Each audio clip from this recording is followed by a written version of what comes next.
I hate this material. I hate sand. I hate it with a passion. It is just, it gets in all of your equipment. It gets in your clothes. It gets in your house. It gets in your car. It's everywhere. It's an obnoxious material. But for an artistic medium, man, you can't beat it.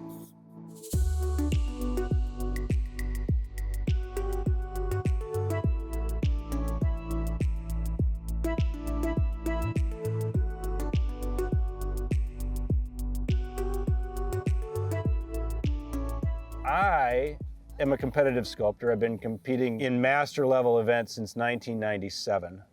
And now I have this burning thing that I have to just get off my chest, so I'm gonna make the piece. I don't know what to say. Ugh.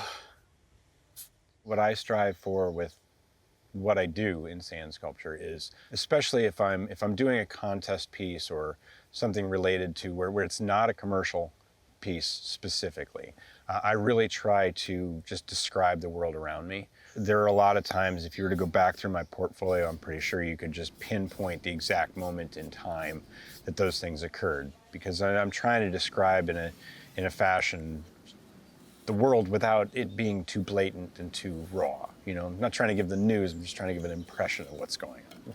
To me, that's really what I strive for in my work. With the commercial work, I'll give people what they want. You know, you're paying for sculpture, I want to make sure that you get what you paid for. With the contest piece, I'm given a lot more artistic freedom. Although some of my clients too, just are like, hey, you do whatever you want to do, because this is why you're hired. And I appreciate those kind.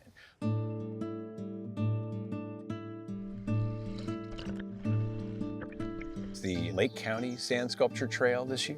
It's just kind of a cool idea that the Lake County Tourism Bureau had. They wanted to introduce public art out into their community. So they're really investing in this idea of putting an artist out, working, talking. People can watch. So we developed this idea of the trail, and it's just a series of 4 pieces all the way along the coast of Lake Erie in Lake County. It's Osborne Park out in Willoughby. At the far western end of Lake County, and then Headlands Beach State Park, which is kind of in the middle, Fairport Harbor, which is slightly to the east of that, and then all the way out on the eastern edge of Lake County is Madison Township Park. For the first 3 pieces that I did, I really wanted the pieces to kind of relate to their geographic locations. Osborne Park is sort of a celebration of the future Osborne Beach. They're planning on building a breakwater and a pier out, and that's going to naturally build the beach for them. And I incorporated that into a postcard with the future children playing at the future Osborne Beach. The piece of Madison Township is more about the location. In that area, you have one of the highest concentrations of wineries in Ohio. So we're just kind of celebrating that fact. Osborne's very quiet and intimate. You have to get up and look at it. And Madison is just this huge thing you almost can't step away far enough to see. The third piece at Fairport Harbor was really more about kind of celebrating the idea of the lighthouses and the Lake Erie monsters. They've got 2 lighthouses in the area, and I thought it was kind of fun to play with the lighthouse, but then I find architecture to be a little stiff on its own. So I thought I'd add in the Lake Erie monster to go with it, just to kind of tie in with the local lore and legend.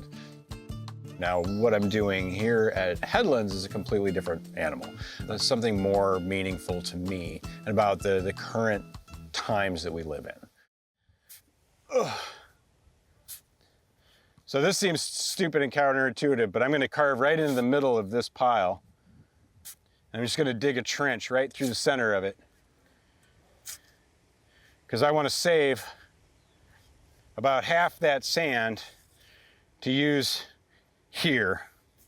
And if I don't have to move it over, I'm not gonna. I like moving sand.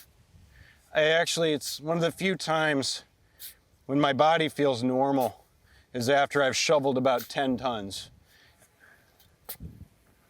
Ugh. This also is a really good test to see how vertical the sand will go. Ooh, that's nice. Okay. So all I'm doing here is I'm just gonna start packing out my base. My piece will intentionally kind of just be, it's an exploration in motion and trying to capture a moment of action. So having good material is absolutely the first and foremost thing. Having good sand to work with, a sand sculptor can work with any sand. You know, we pride ourselves in that, but I've bit my tongue a few times. I've had beaches that were so bad. My sculptures were about 3 inches high and 16 feet across, and I couldn't get any taller than that because they just collapse out. The sand here at Lake Erie tends to be rocky. It tends to be very round, and you'll find that on almost any beach, you're gonna get rocky, round particles.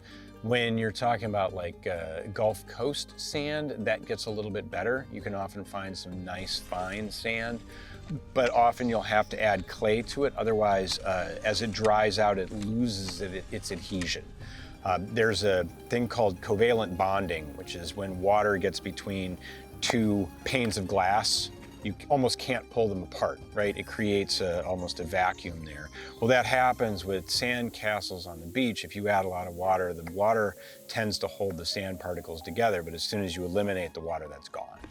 So the sand that I use here is a glacial till. It's a very, very sharp, very fine grain, almost crystalline in structure. It hasn't been washed and eroded, so it's not rounded off. As a result, the particles will cling more like Velcro together. They'll jam together and stay that way. So when the water evaporates, I'm left with a matrix of material, not a bunch of failing covalent bonds.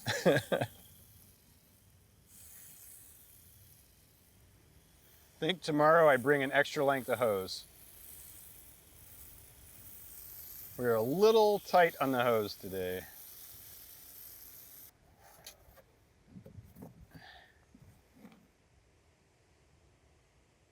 I want to make an oval, but I want to make an oval that'll eat up about 1/4 of this pile. So I'm kind of mentally going through in my head, and I got to think about that size. And I'm thinking about the 3 sculptures I just finished up, because they're the same size. And even though I've done this for 34 years, this is still the part that I'm most likely to screw up. There's really no easy way to do this.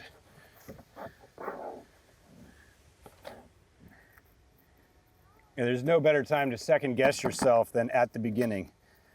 Because if you're halfway through and you go, oh man, I made that form too big and I ran out of sand, you're done. No, I don't carry around a lot of tools. The guy who taught me carried enormous bag of tools. I think I realized quickly that I didn't need an enormous bag of tools to do this. I've got a couple of these small trowels that have worn down over the years that work really nice for all of your little detail work. I've got some larger trowels to do larger cuts. I'll work with a shovel if I need bigger cuts. And then if I'm doing some really tiny things, I have just a single tool or 2 for really tiny detail work. I figure if I have more tools than I can hold in one hand, I got too many tools. And the fewer tools I have, the fewer tools there are to leave in the pile. Okay, I think we're ready to get off this pile. There you go, magic moment.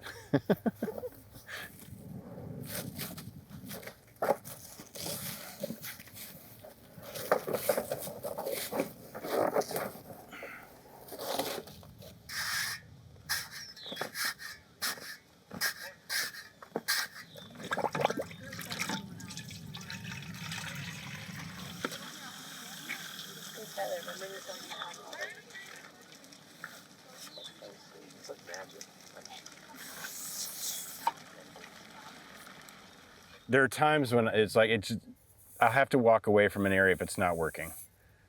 And there's always a million other places to step onto and work.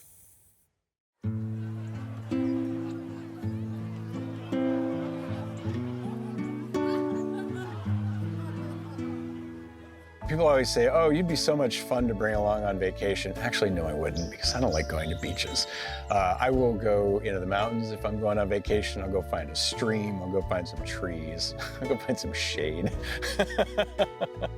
Anywhere that has no sand is good for me.